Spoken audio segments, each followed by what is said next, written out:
ലേഖനത്തിലേക്ക് നമ്മുടെ ശ്രദ്ധ തിരിച്ചാല് 1 തീമോത്തി 2 തീമോത്തി തീത്തോസ് ദൈവസനയിൽ നമുക്കത് വായിക്കാം. 1-ാം അധ്യായം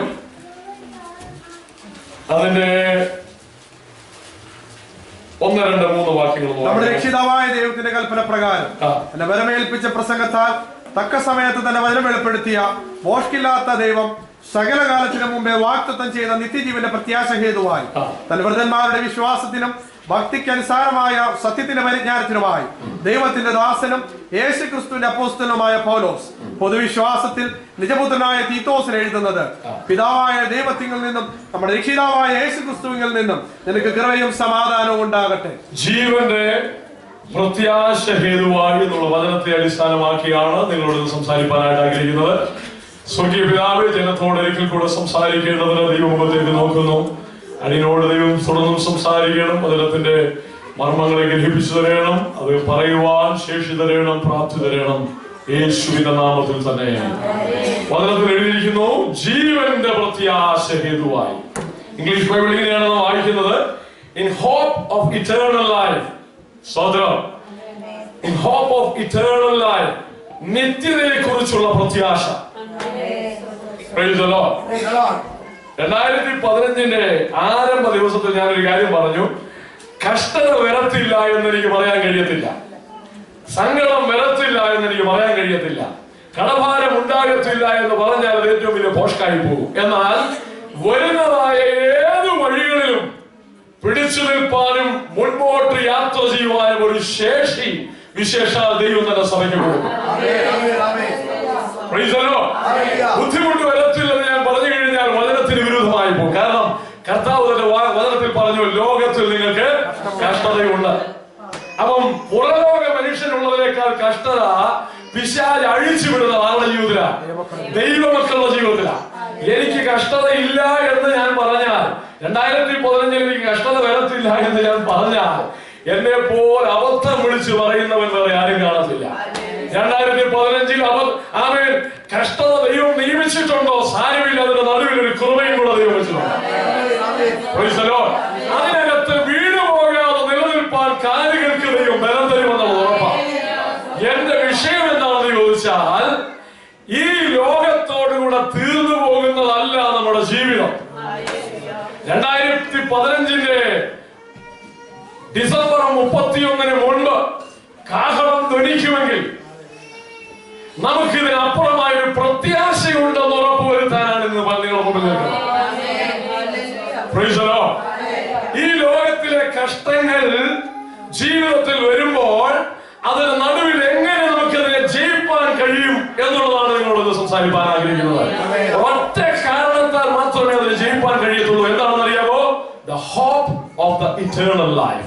നിത്യതയെ കുറിച്ചൊരു പ്രത്യാശ നമ്മളെ ഭരിക്കുമ്പോൾ ഈ ലോകത്തിലെ കഷ്ടങ്ങളെ ജയിപ്പാൻ കഴിയോ?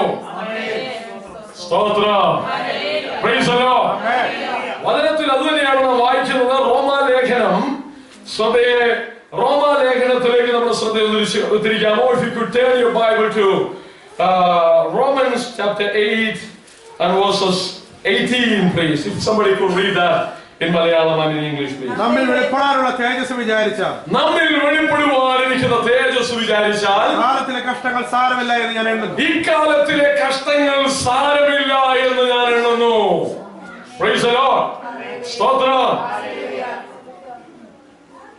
ജീവിതത്തിൽ വരുന്ന പ്രതികൂലങ്ങളെ അതിജീവിക്കുവാൻ,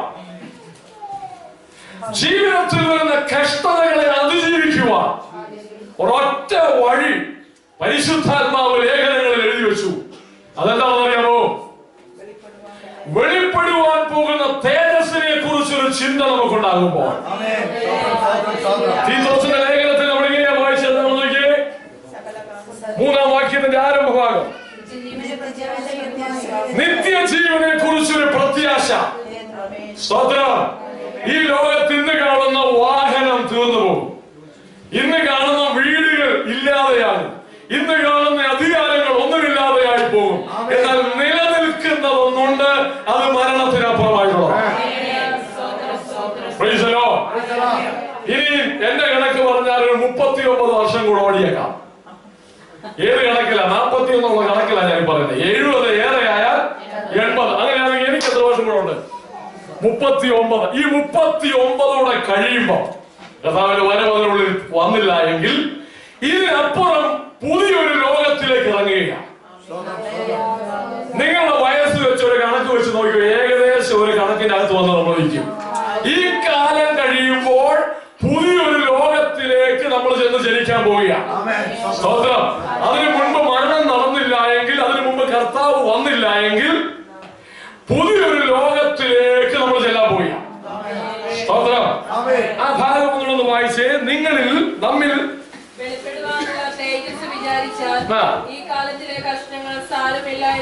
അപ്പൊ നമ്മിൽ വെളിപ്പെടുവാനിരിക്കുന്ന തേജസ് വിചാരിച്ചാൽ നമുക്കൊരു പ്രശ്നമുണ്ട്, വിചാരിക്കത്തില്ല. കഷ്ടത വരുമ്പോ നമ്മൾ എന്ത് ചെയ്യത്തില്ല? വിചാരിക്കത്തില്ല. എന്ത് വിചാരിക്കത്തില്ല? വിചാരിക്കുന്നത് മുഴുവൻ കഷ്ടതയാ വിചാരിക്കുന്നത്. നമുക്കിതിനെ അതിജീവിക്കാൻ കഴിയാതെ പോകുന്നതിന്റെ പ്രശ്നം എന്നാ, കാരണം എന്നാണെന്നറിയാമോ? നമ്മൾ വിചാരിക്കുന്നത് മുഴുവൻ പിന്നേതാ? കഷ്ടതയാ വിചാരിക്കുന്നത്. സ്തോത്രം. എന്തെല്ലാമാണ് ആ കഷ്ടത? വേഗം നിങ്ങളോടൊപ്പം ഒന്ന് ചിന്തിപ്പാനായിട്ട് ആഗ്രഹിക്കുന്നു. ഒന്ന് ചിന്തിച്ച് മത്തായിയുടെ സുവിശേഷത്തിലേക്ക് ഒന്ന് വന്നിട്ട്, മത്തായിയുടെ സുവിശേഷം 5-ാം അധ്യായം, മത്തായിയുടെ സുവിശേഷം 5-ാം അധ്യായം അതിന്റെ 11-ാം വാക്യം ഒന്ന് നോക്കി. 11-ാം വാക്യം. എന്റെ നിമിത്തം നിങ്ങളെ പഴിക്കുകയും ഉപദ്രവിക്കുകയും നിങ്ങളെ കൊണ്ട് എല്ലാം തിന്മയായി കളവായി പറയുകയും ചെയ്യുമ്പോൾ നിങ്ങൾ ഭാഗ്യവാന്മാർ. ഞാനൊരു കാര്യം പറയട്ടെ, എല്ലാരും പഴിക്കുമോ? വാസ്തവമായി യേശുവിനെ സേവിക്കുന്നവരെ ലോകം എന്ത് ചെയ്യും? പഴിക്കും. അത് സംഭവിക്കും. സ്തോത്രം. ഒന്നൊക്കെ എന്റെ നിമിത്തം നിങ്ങളെ പഴിക്കും. രണ്ടാമത് ഉപദ്രവിക്കും. മൂന്നാമത് എല്ലാ തിന്മയും കളവായി പറയും. നിങ്ങളെ കൊണ്ട് എല്ലാ തിന്മയും കളവായി പറയും. അപ്പൊ നമ്മളെ കുറിച്ച് പോസ്റ്റ് പറയുമോ? പോസ്റ്റ് പറയും. സ്തോത്രം. ഈ ലോകത്ത് നമ്മൾ ജീവിക്കുമ്പോൾ പരമാർത്ഥ ഹൃദയത്തോടെ യേശുവിനെ സേവിക്കുകയാണെങ്കിൽ ഒന്നാമത് പഴിയുണ്ട്, നിശ്ചയം. സ്തോത്രം. രണ്ടാമത് എന്തുണ്ട്? ഉപദ്രവമുണ്ട്. മൂന്നാമത് എന്തുണ്ട്? എല്ലാ തിന്മയും നമ്മളെ കുറിച്ച് കളവായി പറയും. സ്തോത്രം. പക്ഷേ അടുത്തത് എന്താണെന്ന് നോക്കിയേ. സ്വർഗത്തിൽ നിങ്ങളുടെ പ്രതിഫലം വലുതാകൊണ്ട് സന്തോഷിച്ചുല്ലസിപ്പിൻ. എന്നാൽ സ്വർഗത്തിൽ നിങ്ങളുടെ പ്രതിഫലം വലുതാകൊണ്ട് സന്തോഷിച്ചുല്ലസിപ്പിൻ. 10-ാം അധ്യായത്തിലേക്ക് വന്നാട്ട് 37 മുതലുള്ളതായ വാക്യങ്ങൾ ഒന്ന് വായിച്ചു. 37 മുതലുള്ളതായ വാക്യങ്ങൾ. അധികം അപ്പനെയോ അമ്മയോ പ്രിയപ്പെടുന്നവൻ എനിക്ക് യോഗ്യനല്ല. എന്നേക്കാൾ അധികം മകനെയോ മകളെയോ പ്രിയപ്പെടുന്നവൻ എനിക്ക് യോഗ്യനല്ല. തന്റെ ക്രൂശ് എടുത്ത് എന്നെ അനുഗമിക്കാത്തവനും എനിക്ക് യോഗ്യനല്ല. തന്റെ ജീവനെ കണ്ടെത്തിയവൻ അതിനെ കളയും. എന്റെ നിമിത്തം തന്റെ ജീവനെ കളഞ്ഞവൻ അതിനെ കണ്ടെത്തും.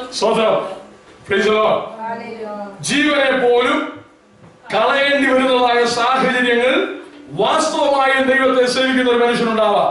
19-ാം അധ്യായത്തിലേക്ക് വന്ന് 29-ാം വാക്യം. എന്റെ നാമനിമിത്തം വീടുകളെയോ സഹോദരന്മാരെയോ സഹോദരികളെയോ അപ്പനെയോ അമ്മയോ മക്കളെയോ ലൗകിക കാര്യങ്ങളെ കുറിച്ചാണ് ഇവിടെ പറയുന്നത്. ഒന്ന് വായിച്ചാണ്. വിട്ടുകളഞ്ഞവന് എല്ലാം 100 മടങ്ങ് ലഭിക്കും.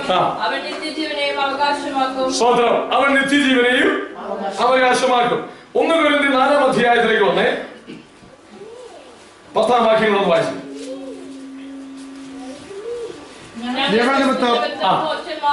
നിങ്ങൾ ക്രിസ്തുവിൽ വിവേകികൾ, ഞങ്ങൾ ബലഹീനർ, നിങ്ങൾ ബലവാന്മാർ, നിങ്ങൾ മഹത്തുക്കൾ, ഞങ്ങൾ മാനഹീനരത്രേ.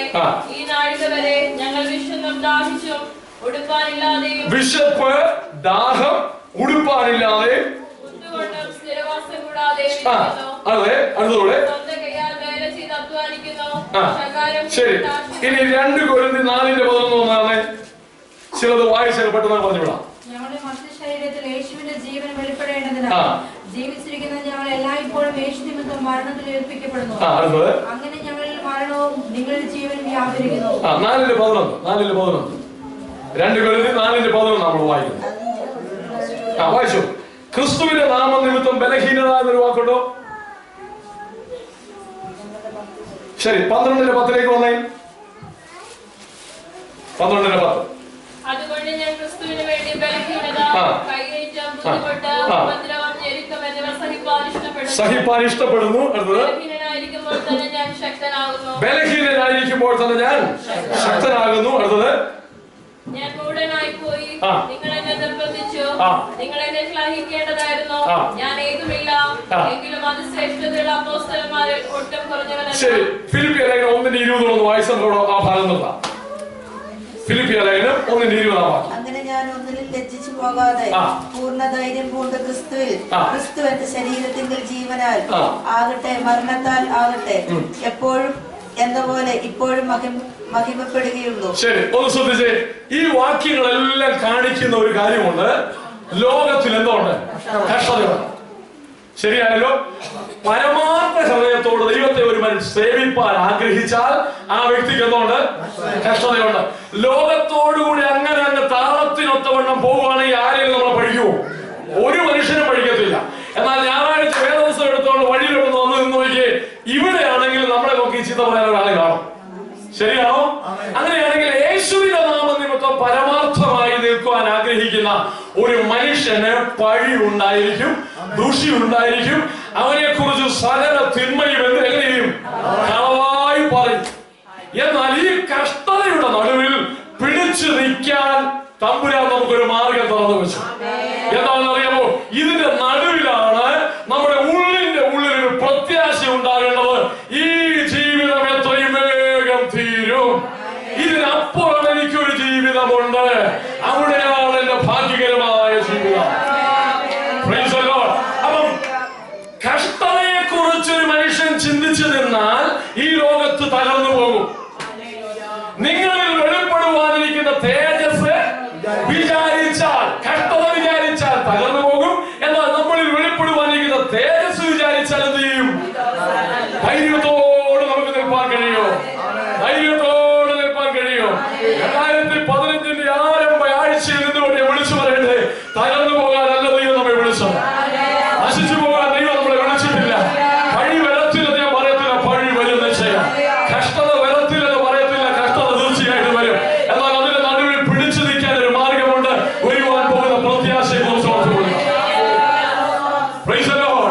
വരുവാൻ പോകുന്ന പ്രത്യാശയെ കുറിച്ച് ധ്യാനിച്ചു കൊള്ളുക. എത്രയും വേഗം കണ്ണിവെക്കുന്നതിനിടയിൽ കഴിഞ്ഞ 40 വർഷം ഞാൻ എന്നും പറയുന്നത് പോലെ പറഞ്ഞോട്ടെ, കല്ലുവെൻസിലും സ്ലേറ്റും പിടിച്ച് ആശാം പള്ളിക്കൂടത്തിൽ ചില 35 വർഷങ്ങൾക്ക് മുമ്പ് പോയത് ഇന്നലെ പോലെ ഓർമ്മയുണ്ട്. ശരിയല്ലേ? അങ്ങനെയാണെങ്കിൽ അടുത്ത 40 വർഷം കണ്ണിവെക്കുന്നതിനിടയിൽ തീർന്നു പോയതുപോലെ അത് പെട്ടെന്ന് തീരും. എന്നാൽ കാലം കിടക്കുന്നുവെങ്കിൽ ഒരു കാര്യം നിശ്ചയമുണ്ട്, അതിനപ്പുറം ഒരു സ്വർഗീയ ഭവനം നമുക്കായി ഒരുക്കിയിട്ടുണ്ട്. എത്രയും വേഗം ഒരു വർഷം കടന്നുപോയത് ചിന്തിച്ചു നോക്കി. കഴിഞ്ഞ വർഷത്തെ നമ്മുടെ മൈക്കിന്റെ പ്രശ്നമെല്ലാം ഓർത്തു നോക്കി. 2 മാസത്തിന് മുമ്പ് പോലെ നമ്മുടെ മുമ്പിൽ നിൽക്കുന്നത്. പക്ഷെ ഒറ്റ വർഷം പോയി. ശരിയല്ലേ? ഒറ്റ വർഷം തീർന്നു. അങ്ങനെ ഒരു 40 വർഷം അടുത്ത് അങ്ങോട്ട് പോകാൻ വല്ല താമസമുണ്ടോ? ഒരു താമസമില്ല.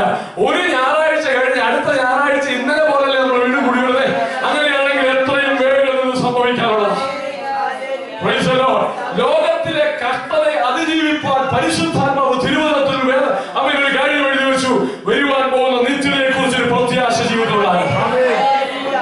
23 ആത്മാവെന്ന ആദ്യദാനം ലഭിച്ചിരിക്കുന്ന നാമം നമ്മുടെ ശരീരത്തിന്റെ വീണ്ടെടുപ്പായ പുത്രത്വത്തിന്റെ കാത്തുകൊണ്ട് ഉള്ളിൽ ഞെരുങ്ങുന്നു. പ്രത്യാശാലല്ലോ നാം രക്ഷിക്കപ്പെട്ടിരിക്കുന്നത്. ശരി, വീണ്ടെടുപ്പ് കാത്തുകൊണ്ട് ഉള്ളിൽ നമ്മുടെ ശരീരത്തിന്റെ വീണ്ടെടുപ്പ് നടന്നോ? നമ്മുടെ നടുവിന് വേദനയും കാലിന് വേദനയും മുട്ടിന് വേദനയും ഒക്കെ ഉള്ളതിന് കാരണം എന്നാ? ശരീരത്തിന് വീണ്ടെടുപ്പ്. പക്ഷെ എന്തിന്റെ വീണ്ടെടുപ്പാ നടന്നത്? നമ്മുടെ ആത്മാവ് വീണ്ടെടുക്കപ്പെട്ടു. എപ്പോഴാണ് വീണ്ടെടുക്കപ്പെട്ടത്? യേശുവിനെ എപ്പോൾ സ്വന്തം രക്ഷിതാവായി നമ്മുടെ ഉള്ളിലേക്ക് സ്വീകരിച്ചോ അന്ന് നരകത്തിൽ പോകാതെ വണ്ണം നമ്മുടെ ആത്മാവ് വീണ്ടെടുക്കപ്പെടുവാനിടയായി. സ്വതന്ത്രം. എന്നാൽ നമ്മുടെ ശരീരത്തിന്റെ വീണ്ടെടുപ്പ് നടന്നോ? ഇല്ല. അതെന്നാ ഇനി നടക്കുന്നത്? കർത്താവിന്റെ 2ാം വരവിൽ പ്രത്യക്ഷ അവൻ രഹസ്യ വരവിൽ അല്ലെങ്കിൽ കർത്താവിന്റെ വരവിൽ ഒരു കാര്യം സംഭവിക്കും. നമ്മുടെ ശരീരം ഇന്ന് വിശുദ്ധന്മാരുടെ ശരീരം വിശ്രമിക്കുന്നത് എവിടെയാ? മണ്ണോട് മണ്ണ് നമ്മുടെ ശരീരം എന്തായി പോയി.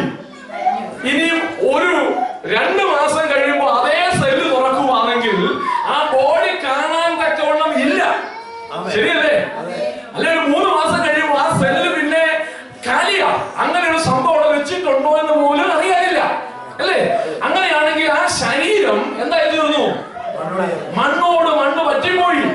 സ്തോത്രം. എന്നാൽ ആത്മാവ് എവിടെയാ? പരദീസയിൽ. തിരുവചനത്തിൽ ആമേൻ വായിക്കുന്നത് പോലെ 16 അധ്യായത്തിൽ വായിക്കുന്നത് പോലെ നമ്മൾ കാണുന്നുണ്ട്, അബ്രഹാമിന്റെ മടിയിലേക്ക് എന്ത് ചെയ്യപ്പെട്ടു?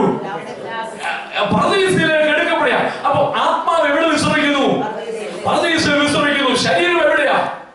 നമ്മുടെ ശരീരം ഇത് എവിടെ പോകുന്നു? മണ്ണിലേക്ക് പോകുന്നു. സ്തോത്രം. എന്നാൽ ഈ മണ്ണിലേക്ക് പോകുന്ന ശരീരത്തിനൊരു വീണ്ടെടുപ്പുണ്ട്. അതെന്താണെന്ന് അറിയാമോ?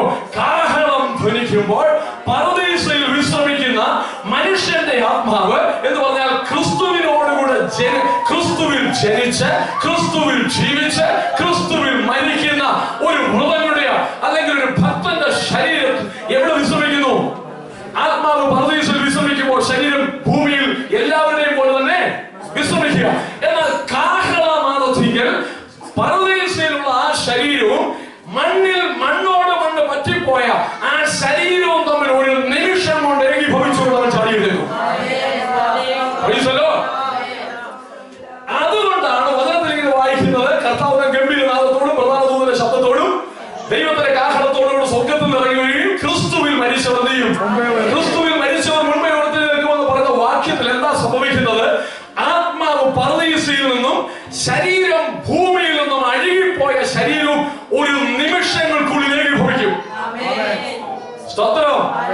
മാർബിളിട്ട് പൊട്ടിവെച്ചിരിക്കുന്ന ഇന്നത്തെ കല്ലറകളെ നോക്കിക്കൊണ്ട് അന്ന് ആ വ്യക്തി പറയും, ഹേ മരണമേ, നിന്റെ ക്ഷയം എവിടെ?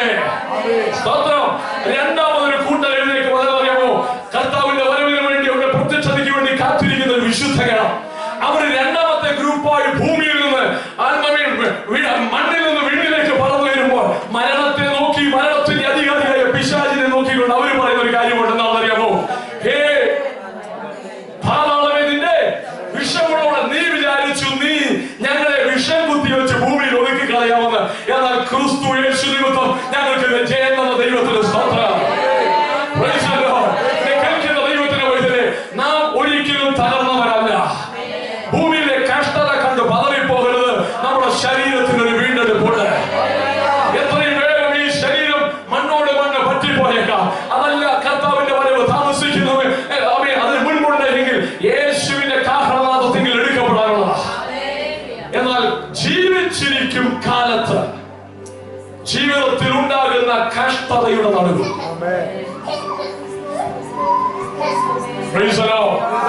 ശ്രദ്ധിച്ച് മർമ്മപ്രധാനമായ വിഷയം, the hope of the eternal life, ഭാവി പ്രത്യാശ. ഭാവി പ്രത്യാശ അതെന്താണെന്നറിയോ? ഭാവി പ്രത്യാശ വിയർക്കുന്ന, വേദനിക്കുന്ന, മുറിയുന്ന, വിയർത്ത് കഴിഞ്ഞാൽ മനുഷ്യൻ അടുക്കാൻ തോന്നാത്ത ഈ ശരീരം എത്രയും വേഗം മണ്ണോട് മണ്ണി പറ്റിപ്പോയാലും പുതുപുത്തൻ തേജസ്സോടെ ഈ ശരീരം ഉയർത്തും. ഈ ശരീരത്തിന്റെ വീണ്ടെടുപ്പ് ഇതുവരെ നടന്നിട്ടില്ലാത്തത് കൊണ്ടാണ് ഈ ശരീരത്തിൽ കഷ്ടതയുള്ളത്. ഭാവി പ്രത്യാശ ഈ ശരീരം ഉയർത്തുന്നു. 1 Corinthians 15 അധ്യായം 51 മുതൽ താഴേക്കുള്ള വേദഭാഗങ്ങൾ വേണമെന്ന് വായിച്ചു. 1 Corinthians chapter 15 verses 51 onwards. ഞാനൊരു മർമ്മം നിങ്ങളോട് പറയാം. നാം എല്ലാവരും നിദ്ര കൊള്ളുകയില്ല. എന്നാൽ അന്ത്യകാഹളനാദത്തിങ്കൽ പെട്ടെന്ന് കണ്ണിമയ്ക്കുന്നതിനിടയിൽ നാം എല്ലാവരും രൂപാന്തരപ്പെടും. ദൈവസഭയെ നോക്കി, കൊരിന്ത്യ സഭയെ നോക്കി അപ്പോസ്തലനായ പൗലോസ് പറയുക, നാം എല്ലാവരും ആരായി? നാം എല്ലാവരും യേശുവിന്റെ രക്തത്താൽ വീണ്ടെടുക്കപ്പെട്ട ദൈവ കൽപ്പനയാകുന്ന സ്നാനം സ്വീകരിച്ച് പരിശുദ്ധാത്മാവിന്റെ നിറവിലും നിയന്ത്രണത്തിലും ജീവിച്ച് അപ്പോസ്തലന്മാരുടെ ഉപദേശത്തിലും ആമേൻ കൂട്ടായ്മ ആചരിച്ചും അപ്പം നുറുക്കിയും പ്രാർത്ഥന കഴിക്കുകയും ചെയ്യുന്ന യേശുവിന്റെ മഹത്വ ആമേൻ പ്രത്യക്ഷതയ്ക്ക് വേണ്ടി കാത്തിരിക്കുന്ന വിശുദ്ധ ജനങ്ങളെ നോക്കി പറയുകയാണ്, കണ്ണിമയ്ക്കുന്നതിനിടയിൽ നമുക്കൊരു പ്രത്യാശയുണ്ട്. നമുക്കൊരു പ്രത്യാശയുണ്ട്. Praise the Lord.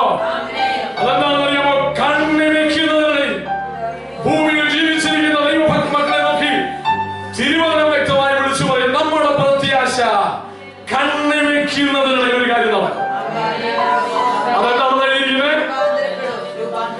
നാം രൂപാന്തരപ്പെടും. സ്തോത്രം. അടുത്തത് എങ്ങനെയാ? കാഹളം ധ്വനിക്കും, മരിച്ചവർ അക്ഷരായി ഉയർക്കുകയും നാം രൂപാന്തരപ്പെടുകയും പ്രാപിക്കുകയും ചെയ്യും. അടുത്തത് ഈ ദ്രവത്വമുള്ളത് അദ്രവത്തെയും ഈ മർത്യമായത് അമർത്യമായതിനെയും ധരിക്കുമ്പോൾ ഈ ദ്രവത്വമുള്ളത് അദ്രവത്വത്തെയും ഈ മർത്യമായത് അമർത്യത്വത്തെയും ധരിക്കുമ്പോൾ മരണം നീങ്ങി ജയം വന്നിരിക്കുന്നു എഴുതിയിരിക്കുന്ന വചനം നിവൃത്തിയാകും. ഹേ മരണമേ,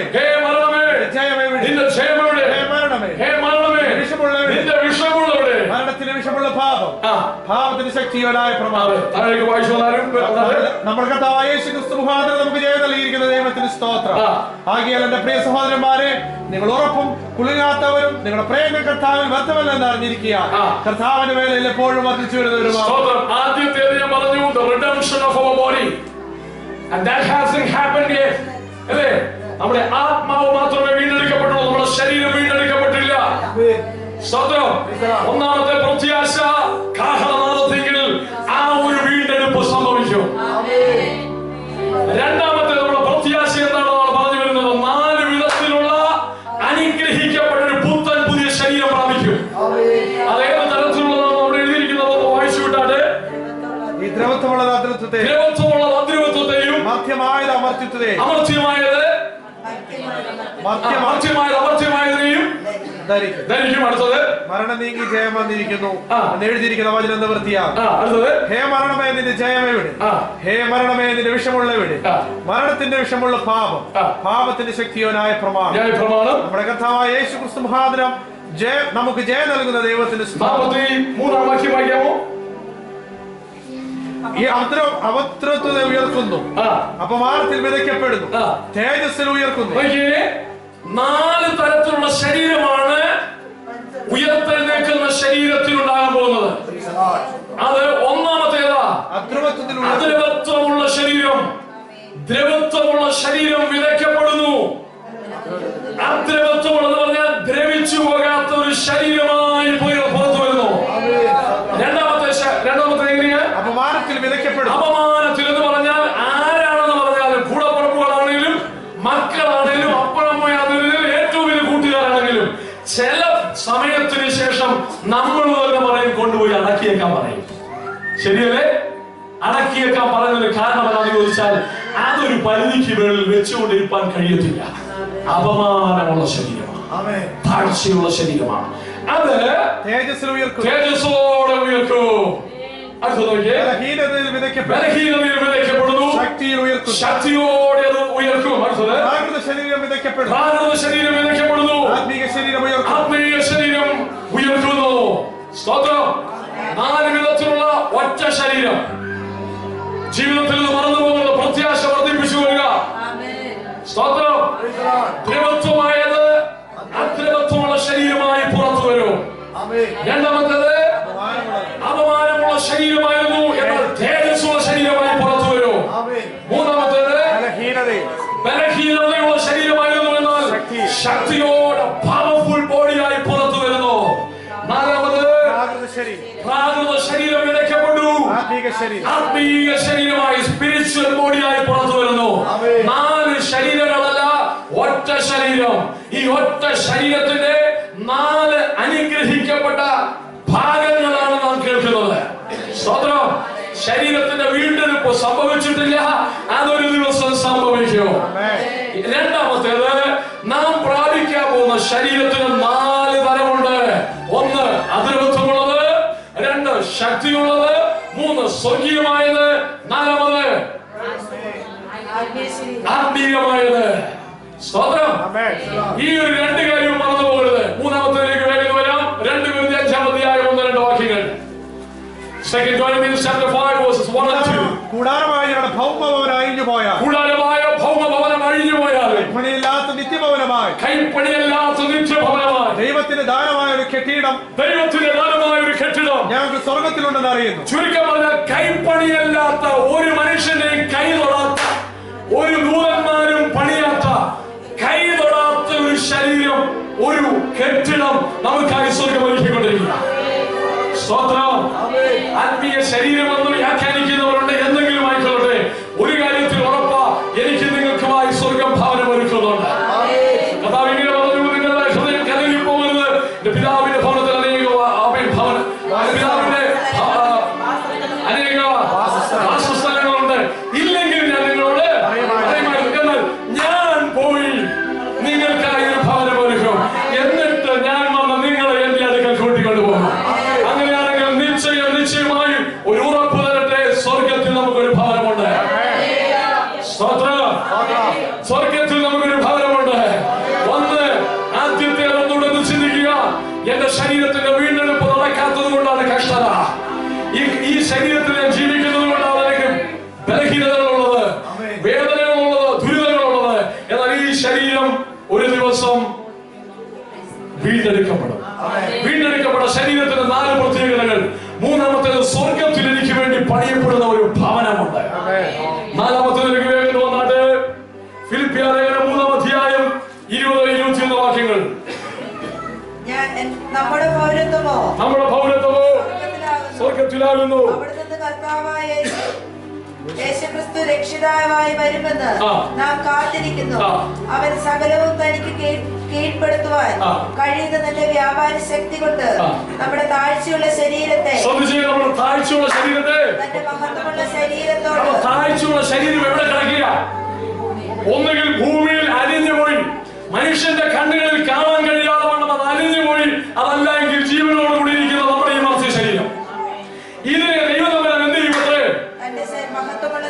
തന്റെ മഹത്വമുള്ള ശരീരത്തോടെ അനുരൂപമായി രൂപാന്തരം. ചുരുക്കം പറഞ്ഞാൽ യേശുക്രിസ്തുവിന്റെ ശരീരം പോലെ ഒരു ശരീരം ആർക്ക് ലഭിക്കും? മനസ്സിലായില്ല. ഒന്നുകൂടെ ചിന്തിച്ച്, യേശുക്രിസ്തുവിന്റെ പ്രത്യക്ഷതയിൽ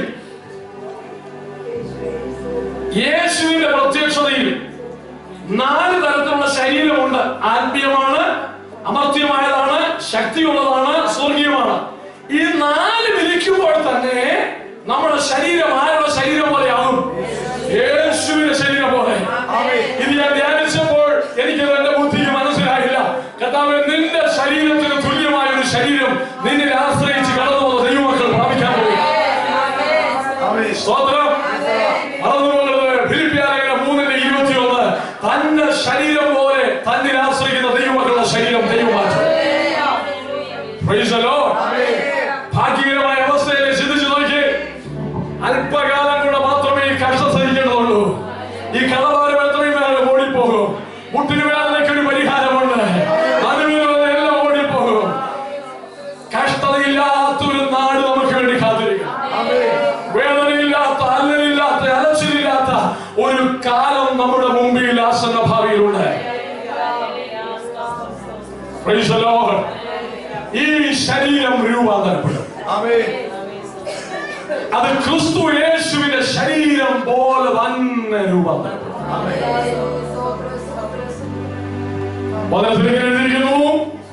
സൂര്യന്റെ തേജസ് വരെ, ചന്ദ്രന്റെ തേജസ് വരെ, നക്ഷത്രങ്ങളുടെ തേജസ് വരെ. നക്ഷത്രങ്ങളും തമ്മിൽ ഭേദമുണ്ടല്ലോ. സ്തോത്രം. ഈ ഭൂമിയിൽ യേശുവിന്റെ രാജ്യത്തിന് വേണ്ടി ചലിക്കുന്നതിനനുസൃതമായി, ഈ ഭൂമിയിൽ യേശുവിന്റെ നാമത്തിന് വേണ്ടി വില കൊടുക്കുന്നതിനനുസൃതമായി ചിലർ സൂര്യനെ പോലെ ശോഭിക്കും, ചിലർ ചന്ദ്രനെ പോലെ ശോഭിക്കും, ചിലർ നക്ഷത്രങ്ങളെ പോലെ ശോഭിക്കും. എന്നാൽ ചിലർ നക്ഷത്രങ്ങളിലും ഭേദമുണ്ടല്ലോ. ആയുസ്സുള്ളപ്പോൾ, ബുദ്ധിശക്തി ഉള്ളപ്പോൾ, സംസാരശേഷി ഉള്ളപ്പോൾ, പ്രവർത്തനശേഷി ഉള്ളപ്പോൾ അവന്റെ നാമത്തിന് വേണ്ടി നിൽക്കുക.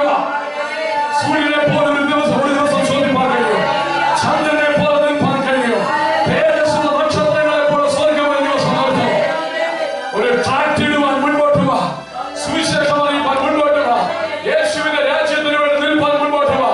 തേജസ്സോടുകൂടി ഒരു ദിവസം നീ ഉയർത്തുക തന്നെ ചെയ്യും. തേജസ്സോടുകൂടെ ഒരു പുതിയ പുത്തൻ ശരീരത്തോടുകൂടെ നിത്യതയിൽ സന്തോഷിപ്പാൻ നമുക്ക് കഴിയും. 5-ാമത്തെ വിഷയം 1 തെസ്സലോനിക്കർ 4-ാം അധ്യായം 16-17 വാക്യങ്ങൾ നാം വായിക്കുന്നു.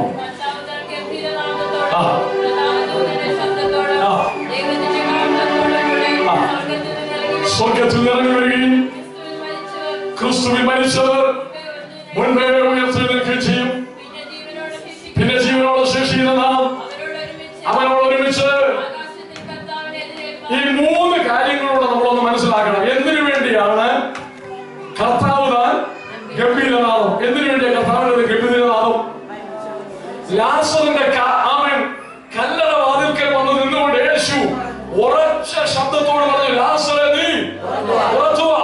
അങ്ങനെയെങ്കിൽ മരിച്ച മൃതന്മാർ, ഭൂമിയിൽ വിശ്രമിക്കുന്ന മരിച്ച മൃതന്മാരെ തിരികെ ജീവനിലേക്ക് കൊണ്ടുവരണമെങ്കിൽ യേശുവിന്റെ ഉറച്ച ശബ്ദം ആവശ്യമാണ്. യൂദയുടെ ലേഖനത്തിൽ ഇങ്ങനെ നമ്മൾ വായിക്കുന്നുണ്ട്, മോശയുടെ ശരീരത്തിന് വേണ്ടി ആര് വാദിച്ചു? സാത്താൻ വാദിച്ചപ്പോൾ പ്രധാന ദൂതനായ മീഖായേൽ വന്ന് അവനെ എന്ത് ചെയ്തു? അവനെ ഭത്സിച്ചു. ശരിയല്ലേ? അപ്പൊ പ്രധാന ദൂതന്റെ ശബ്ദം എന്തിനു വേണ്ടിയാ? ആകാശമണ്ഡലങ്ങളിൽ കുടിയിരിക്കുന്ന അന്ധകാര ശക്തി ഇവിടെ നിന്ന് ദൈവസഭ പറഞ്ഞു വരുമ്പോൾ അവകാശവാദങ്ങൾ മുഴക്കി, ഇന്ന ഇന്ന വ്യക്തി എനിക്കുള്ളതാണെന്ന് അവകാശവാദങ്ങൾ മുഴക്കിക്കൊണ്ട് അവയെ വാനമണ്ഡലങ്ങളിൽ ആകാശമണ്ഡലങ്ങളിൽ പിടിച്ചു നിർത്തുവാൻ നോക്കുമ്പോൾ പ്രധാന ദൂതനായ മീഖായേൽ ഇറങ്ങി വന്നിട്ട് ശാസിച്ചു മാറ്റിക്കൊണ്ട് ദൈവസഭ ഉന്നതികളിലേക്ക് എടുക്കപ്പെടുവാൻ ഒരു കാരണമായി തീർന്നു.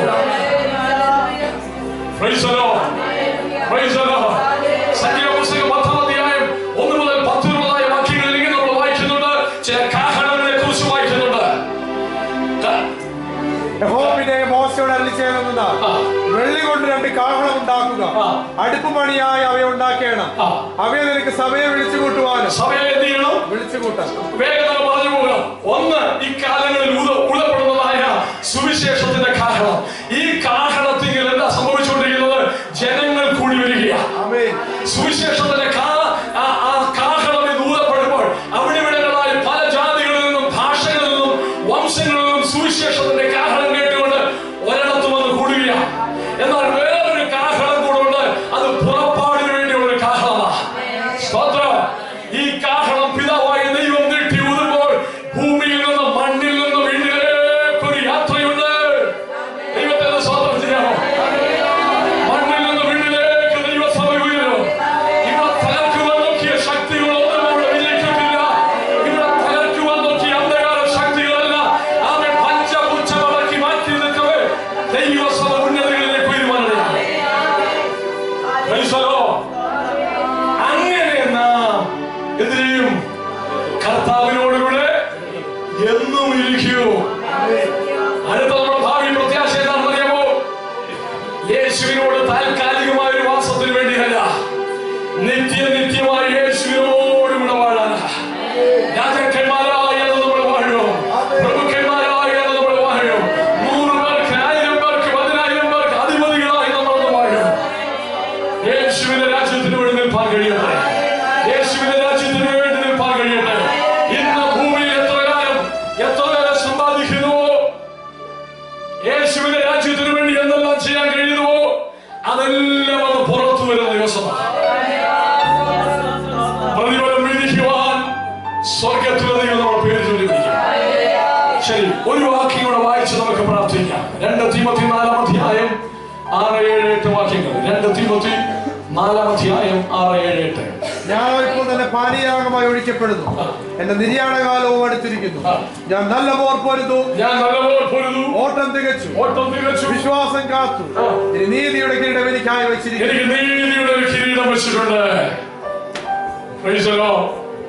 സന്തോഷമുണ്ടോ? നമ്മുടെ പ്രത്യാശ എന്തായിരുന്നു? ഈ ലോകത്തിലെ കഷ്ടതകൾ ഒരുപാടുണ്ട്. ചുമ്മാതെ പോയാലും ആരെങ്കിലും ഒന്ന് പഴിച്ചെന്നിരിക്കും, നിന്നാൽ പഴിച്ചെന്നിരിക്കും, ചിരിച്ചില്ലെങ്കിൽ പഴിച്ചെന്നിരിക്കും, ചിരിച്ചാൽ പഴിച്ചെന്നിരിക്കും, വല്ലതും പറഞ്ഞാൽ പഴിച്ചെന്നിരിക്കും, പറഞ്ഞില്ലേ പഴിച്ചെന്നിരിക്കും. ഇതെല്ലാം നിത്യതയുടെ കനം ഓർക്കുമ്പോ ഒന്നുമില്ല. അതുകൊണ്ടാണ് ഭക്തനിങ്ങനെ പാടിയത്, നിത്യതേജസ്സിൻ കനമോർത്തിടുമ്പോ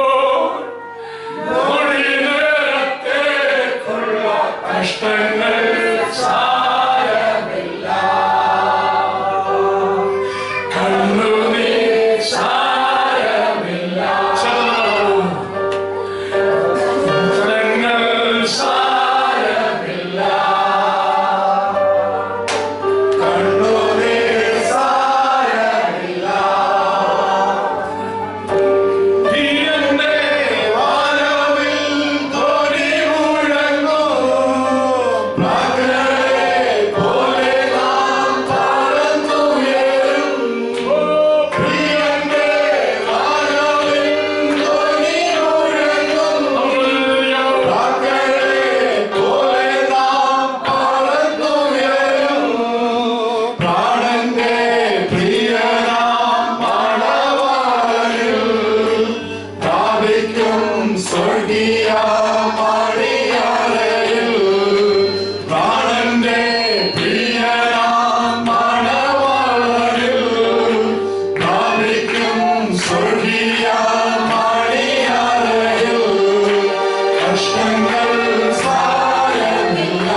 പ്രത്യാശ നമ്മൾക്കുള്ളപ്പോൾ പതറിപ്പോകുവാൻ 2015 എനിക്കിടയാകുന്നത്.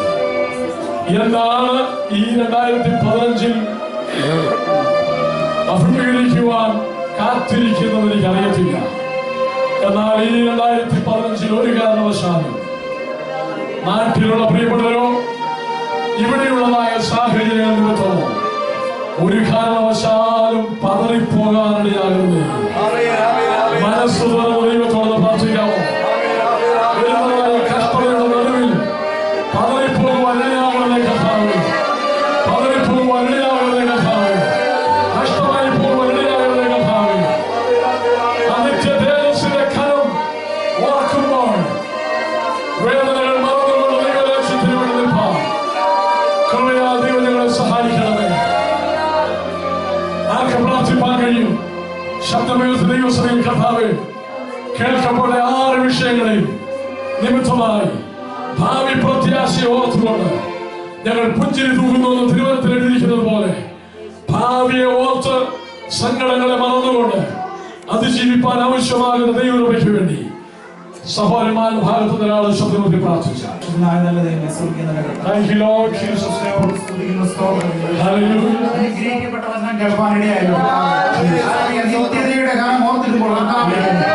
ജീവിതത്തിൽ വന്ന വിഷയങ്ങളോ പരാജയങ്ങളോ അടികൾ വിലപ്പെടുത്തത്തില്ല കർത്താവേ. അങ്ങയുടെ രാജ്യത്തിനായി ഓടുന്ന കർത്താവേ, ഈ മത്തി ശരീരം വിട്ട് യേശുവിനോട് ചേർത്ത് വാഴുവാൻ അടിയങ്ങളുടെ ജീവിതത്തിൽ അനുഭവങ്ങളെയോ പരാജയങ്ങളെയോ സ്തുതിക്കുന്നു, കഷ്ടതകളെയോ സ്തുതിക്കുന്നു, പ്രതികൂലങ്ങളുടെ നടുവിൽ കർത്താവേ അങ്ങയുടെ ദൈവ സാന്നിധ്യത്തെയോ സ്തുതിക്കുന്നു.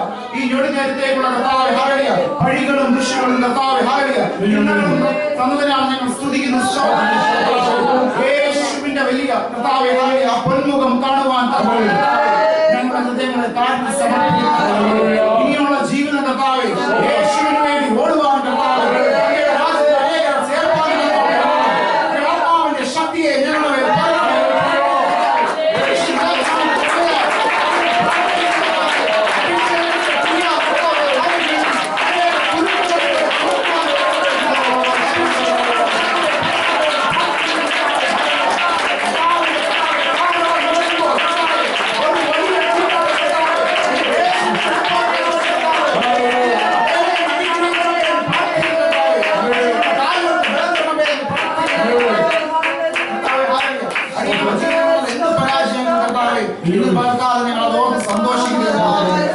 കഷ്ടതയിൽ സന്തോഷിക്കാൻ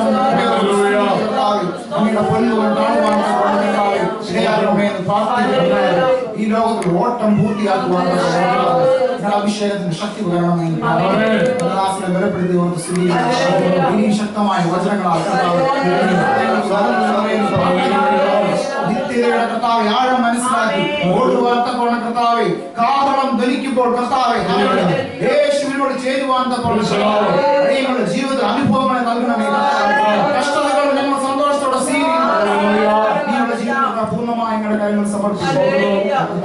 ജനങ്ങളെ അനുഗ്രഹിക്കുന്ന കർത്താവെ ബലപ്പെട്ട് കർത്താവെ വരും ദിവസം യേശുവിന് വേണ്ടി ഓടുവാൻ ബലം പകരണമേ. ബലപ്പെടുത്തി എല്ലാം ഞങ്ങളുടെ കാര്യങ്ങൾ ഏൽപ്പിച്ച് പ്രാർത്ഥിക്കുന്നു യേശുവിൻ നാമത്തിൽ.